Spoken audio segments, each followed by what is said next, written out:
Alex is the founder of Big Technology, an independent publication that covers the inner workings of Amazon, Apple, Facebook, Google, and Microsoft. His email newsletter goes out to thousands of Silicon Valley decision makers each week. Let's bring him on. Alex, how you doing? I'm doing well. Great to see you guys. Great. Hey, Thanks for Alex, coming how are on. We you? appreciate it. Great to be here. Thanks for having me on. Huge fan of yours, to be perfectly honest. And I've been really looking forward to this one, this episode for a while. And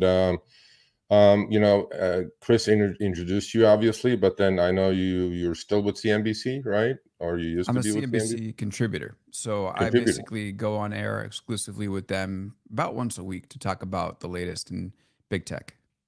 Cool. And I know you also wrote a book. Let's talk a few seconds about your book. The book is called Always Day One. It is a look into the inner workings of Amazon, Apple, Microsoft, Facebook, and Google. I mean, I guess they have new names now, some of them since I wrote it, right? Meta and Alphabet, or Alphabet was already Alphabet. But anyway, let's not get into semantics. It's basically a book asking why have these giant tech companies been able to stay inventive, really, that is reversing the traditional method of a big company, which as they get bigger, they get slower, sluggish, they fall apart, they get dominated by competitors.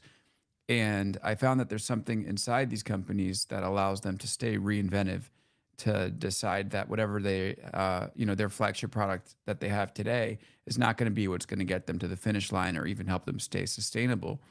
And I went through these 5 companies and looked at what the secret sauce was within them that allows them to reinvent over and over and over again. And that's why always day one is sort of a wink at that, right? It's always day one.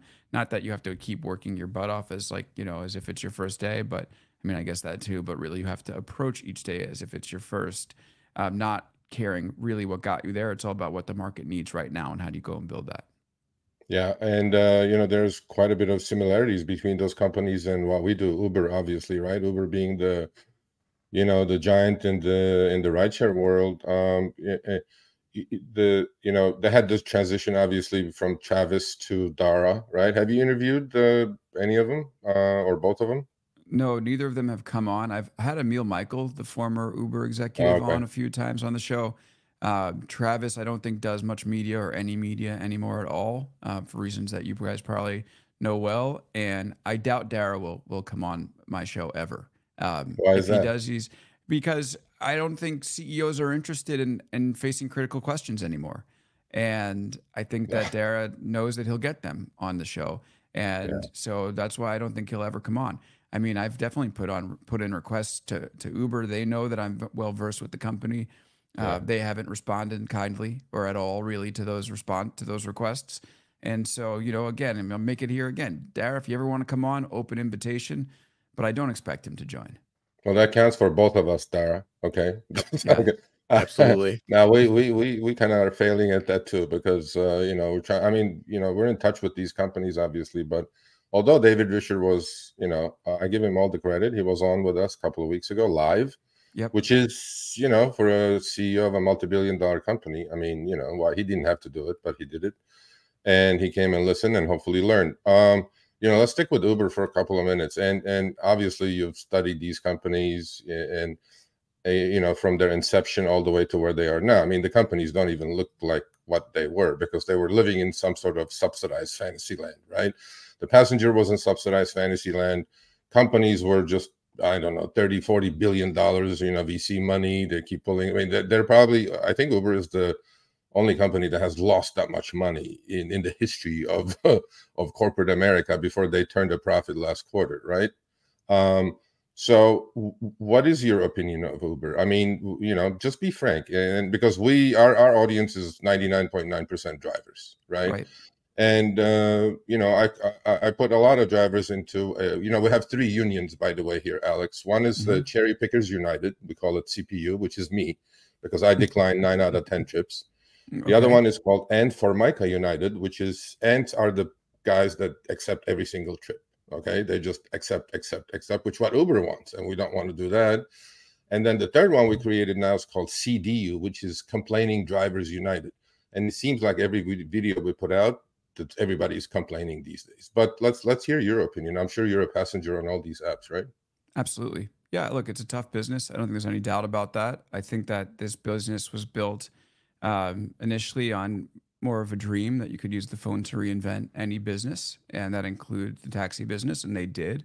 But it doesn't necessarily mean that you can reinvent it with better margins or better conditions for drivers. And I think that's played out for Uber without a doubt. The food delivery business, and you guys can, help fill in the gaps here, but from the outside looking in, it seems like the food delivery business is going to be the more profitable, cash cow for Uber over the long run, in the way that the passenger service has not been. And that has given Wall Street a little bit of hope. It's probably helped Dara buy some time as the CEO, despite his, let's say, mediocre to poor performance. And we'll have to see where it goes. But I mean, they certainly, they've accomplished things that people didn't expect. The food delivery side, they've struggled where people didn't expect. The passenger delivery side, they have been a lot slower. We're going to talk about autonomous vehicles. They've been a lot slower to roll out autonomous vehicles. I mean, the fact that we're just getting the first partnership with Waymo in October 2023 is a real surprise from from people who follow Uber. The idea that this is going to come from an outside company, not from Uber, and so late in the game. Certainly, I don't think what a lot of their backers on Wall Street and then the private sector believed would happen. And then they're also facing a tougher economy, one that's a lot more punishing to companies that have lower margins, struggled to turn a profit, have traditionally struggled to turn a profit. We're not living in the old zero interest rate era anymore, far from it, in fact, and that's all working to penalize Uber. So ultimately, as a customer, I'm happy it exists. But looking at it from a business standpoint, it's been a disappointment. Yeah, I mean, I couldn't agree more. I mean, I always call these companies, Uber specifically, a cab company with an app, although they make themselves sound like, oh, we're a technology company. I'm like, not really. I'm sure they would disagree with me. And one of the reasons Dara wouldn't come on is probably because of that. But, you hit the nail on the head. I mean, without customers, obviously, there is no Uber. Without drivers, there is no Uber. So they're like kind of I call them like the perfect bookmaker, legal bookmaker, right? They're just in the middle and taking their juice, right? Taking their VIG, which is called their take rate, right? Which has gone up quite a bit since they went public, because before public, they didn't care about profits. It was growth at all costs. Now they have to show the money, just like our name of the show, Show Me the Money. And in fact, yesterday I was listening to a Kara Swisher interview with Dara. He said it, Chris. He said, "Show me the money." I'm like, okay. Oh, yeah, he did. It was a copyright strike. I gotta watch that now. All right, thanks for watching. That short little clip was from our live stream, Show Me the Money Club, with Sergio and myself, Tuesdays, 6 p.m. Eastern, 3 p.m. Pacific. Make sure you subscribe, turn on all notifications so you'll be notified when we go live, as well as all of our awesome content. Make sure to check out this video right here, which will take you to the entire live stream, or check out this video right there. All right, drive smart, everyone.